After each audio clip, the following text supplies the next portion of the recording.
साताऱ्याच्या कराडमध्ये नगरपालिका निवडणुकीमध्ये राज्य सहकार परिषदेच्या अध्यक्षांनीच महिला पोलिसांसोबत असहकार केला। कराडमधील नगरपालिका वॉर्ड क्रमांक 1 मध्ये शेखर चरेगावकर मतदान करण्यासाठी गेले होते, मात्र नियमाप्रमाणे गाडी मतदान केंद्राजवळ न्यायला महिला पोलिसांनी त्यांना अटकाव केला। त्यावेळी त्यांनी महिला पोलीस कर्मचाऱ्याला दमदाटी केली, त्याचबरोबर निलंबित करण्याची ही धमकी त्या महिला पोलीस कर्मचाऱ्याला दिली आहे। पाहुयात नेमकं काय घडलं।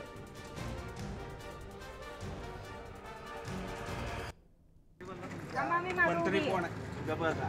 मंत्री कोण आहे? काय माहिती यांना गाडी येऊ देऊ नका म्हणून यांनी मला अरे नाही केली डायरेक्ट। आणि ते मला म्हणताय शिवे देतात, हे शिवे देतात। तुम्ही बरं का जिल्ह्यामध्ये कोणाला जरी सांगितलं मी अरे रवी केली तरी तुम्हाला कोणी लक्षात तुमच्यावर विश्वास ठेवणार। मला हे लक्षात ठेवा गाडी आणि स्वतःला जास्त शाणे समजू नका तुम्ही। मी तुम्हाला आता तेच सांगतो, माझ्या गाडीला मंत्रालयामध्ये जायचं, माझ्या गाडीला पास आहे, जरा समजावून घ्या, हेच सांगतो तुम्हाला। तुम्ही बोलूच नका मुळामध्ये, मला सांगा हाकलून द्या, मी तर सस्पेंडच करायला लावणार आहे। पण बघा मी हाकलून द्या म्हणजे समजता काय स्वतःला? मंत्र्यांबरोबर बोलताना आणि एवढं जर समजत नसेल मंत्री कोण आहेत काय तर कशाला बंदोबस्ताला येतात? अरे वा, अरे वा, आम्ही ड्रेस घातलाय, आमच्यावर पोलिसांची वर्दी आहे। ड्रेस घालायला कोण लावतं ते सांगा। जास्त शहाणपणा सर मला फक्त सांगा कोणाला येऊ द्यायचं, कोणाला नाही येऊ द्यायचं। तुम्हाला एवढं कारण त्यांनी मला खूप अरे रवी केली। समजत नाही साधं कुणाशी काय बोलतोय शिवे देतात आणि वरून म्हणतात शिवी दिली। समजत नाही तुम्हाला कुणाशी काय बोलतोय आपण ते? साताऱ्याच्या कराडमध्ये नगरपालिका निवडणुकीमध्ये राज्य सहकार परिषदेच्या अध्यक्षांनीच महिला पोलिसांसोबत असहकार केलाय। कराडमधील नगरपालिका वॉर्ड क्रमांक 1 मध्ये शेखर चरेगावकर मतदान करण्यासाठी गेले होते, मात्र नियमाप्रमाणे गाडी मतदान केंद्राजवळ न्यायला महिला पोलिसांना त्यांना अटकाव केला। त्यावेळी त्यांनी महिला पोलीस कर्मचाऱ्याला दमदाटी केली, त्याचबरोबर निलंबित करण्याची धमकी त्या महिला कर्मचाऱ्याला दिली। आपण व्हिडिओच्या माध्यमातून बघितलं की कशा प्रकारे शेखर चरेगावकर यांनी दादागिरी केली एका महिला पोलिसाशी। ती महिला पोलीस आपली ड्यूटी बजावत होती, आपलं कर्तव्य पार पाडत होती, मात्र गाडी आत न्यायचा नाही असा जो नियम आहे ती बजावत होती ते कर्तव्य। मात्र सहकार परिषदेच्या अध्यक्षांनीच महिला पोलिसांसोबत असहकार केला। कराडमधल्या नगरपालिका वॉर्ड क्रमांक 1 मधला हा प्रकार होता। सहकार परिषदेचे अध्यक्ष शेखर चरेगावकर यांची दादागिरी आत्ता आपण पाहिली। नियमाप्रमाणे गाडी मतदान केंद्राजवळ न्यायला महिला पोलिसांना त्यांना अटकाव केला, तिने नियम सांगितला, ती तिची कर्तव्य बजावत होती, ती तिची ड्यूटी बजावत होती। मात्र शेखर चरेगावकर काही ऐकायला तयार नव्हते, उलट त्यांनी महिला पोलिसावर अरेरावी तर केलीच, मात्र तिला सस्पेंड करून घेऊ अशा प्रकारची एक धमकी दिली। महिला पोलीस कर्मचाऱ्याला दमदाटी केली, निलंबित करण्याची धमकी त्या महिला कर्मचाऱ्याला दिली। आपल्यासोबत आता सध्या शेखर चरेगावकर आहेत। चरेगावकरजी नेमका काय प्रकार घडला तिकडे? मी प्रभाग 1 मध्ये राहतो। मी सकाळी प्रभाग 1 मध्ये मतदानासाठी गेलेलो होतो।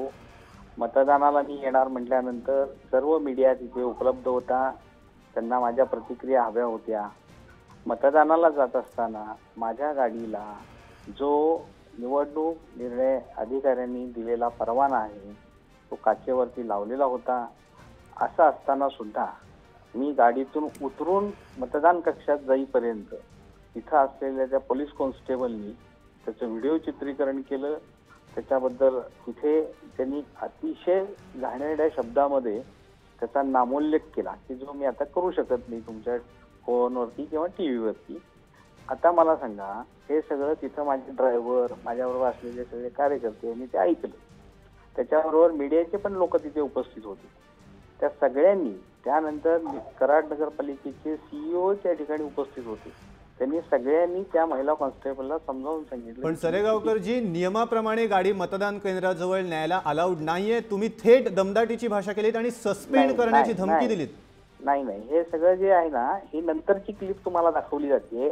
त्याच्या आधीची पार्श्वभूमी जी आहे ती लोकांच्या पुढे येण्याची आवश्यकता आहे। जर एखादा कुठलाही तुमची क्लिप आम्ही तुम्हाला पुन्हा दाखवू का? कारण त्याच्यात स्पष्टपणे मला या सगळ्या क्लिप माहित आहे। मी स्वतःच तिथे असल्यामुळे मला क्लिप बघण्याची गरज नाहीये।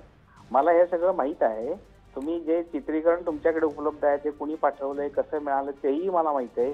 त्याच्यामध्ये संपूर्णतः राजकीय स्टंटबाजी आहे। पण चरेगावकरजी, आता विरोधक थेट आरोप करतायत तुमच्यावर की तुम्हाला सत्तेचा माज चढलाय, तुम्ही नियम त्यामुळे पाळत नाही आहात, जे मतदान केंद्रात संबंधीचे नियम आहेत। तेच तुम्हाला मी सांगतो आहे की मी ज्या वेळेला गेलो त्यावेळेला एक गाडी ऑलरेडी आत उभी होती आणि तिथंच माझी पण गाडी गेलेली आहे. तर आता एक गाडी जर तिथे उभी असेल तर माझी गाडी तिथे जाऊ शकते का नाही हा प्रश्न आहे. दुसरी गोष्ट, त्यांनी जर समजावून सांगितलं असतं किंवा तुम्ही गाडी बाहेर काढा, गाडी बाहेर आम्ही ऑलरेडी काढतच होतो, चालली होती गाडी काढायची, परंतु त्याच्या आधी जी त्यांनी त्याच्यामध्ये शिव्या दिल्या, डायरेक्ट शिवी दिलेली आहे. तिथं ऐकलेल्या सगळे कार्यकर्ते ते सांगायला तयार. त्याच्यामुळे ते वातावरण तणावपूर्ण निर्माण झालं. त्यानंतर तिथं सीईओ होते, सीईओनी सुद्धा त्यांची प्रतिक्रिया दिली आहे, पण ती दुर्दैवानं टीव्हीवरती दाखवली जात नाही. SP साहेबांनी प्रतिक्रिया दिली, ती दाखवली जात नाही. मात्र एकच एवढा क्लिप काढायची आणि महिला कॉन्स्टेबलला बोललो, महिला कॉन्स्टेबलला बोललो समजा तर महिला कॉन्स्टेबलनी सामान्य माणूस, मी कोणी असो समजा, मी मंत्री आहे सोडून द्या, सामान्य माणसाला सुद्धा कशा पद्धतीने शिवीगाळ करण्याचा आहे ना अधिकार कोणी. आणि त्यांची तुम्ही क्लिप त्यांची पण ऐका ना, त्यांची बोलण्याची पद्धत बघा त्यात. शेखर चरेगावकरजी, तुमची बाजू समजली. घडलेला प्रकार नेमका काय घडला पुन्हा एकदा बघूयात आपण की नेमकं काय घडलं कराडमधल्या निवडणुकीमध्ये. मंत्री कोण आहे? मंत्री कोण आहे? काय माहिती यांना गाडी येऊ देऊ नका म्हणून यांनी मला आरेरावी केली डायरेक्ट. ते मलाच म्हणताय शिवे देतात, हे शिवे देतात. तुम्ही बरं का जिल्ह्यामध्ये कोणाला जरी सांगितलं मी आरेरावी केली तरी तुम्हाला कोणी लक्षात तुमच्यावर विश्वास ठेवणार. मला हे लक्षात ठेवा. गाडी आणि स्वतःला जास्त शाणे समजू नका तुम्ही. मी तुम्हाला आता तेच सांगतोय. माझ्या गाडीला मंत्रालयामध्ये जायचा माझ्या गाडीला पास आहे. जरा समजावून घ्या, हेच सांगतो तुम्हाला. तुम्ही बोलूच नका मुळामध्ये. मला सांगा, हाकलून द्या. मी तर सस्पेंडच करायला लावणार आहे. पण बघा मी करतो.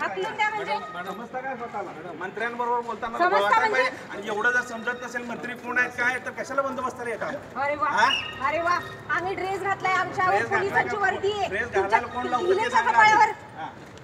जास्त शहाणपणा सर मला फक्त सांगा कोणाला येऊ द्यायचं, कोणाला नाही येऊ द्यायचं. कारण त्यांनी मला खूप आरेरावी केली. समजत नाही साधं कुणाशी काय बोलतोय शिवे आपण देतात आणि वरून म्हणतात शिवी दिली. समजत नाही तुम्हाला कुणाशी काय बोलतोय आपण ते. कोणाशी बोलतोय?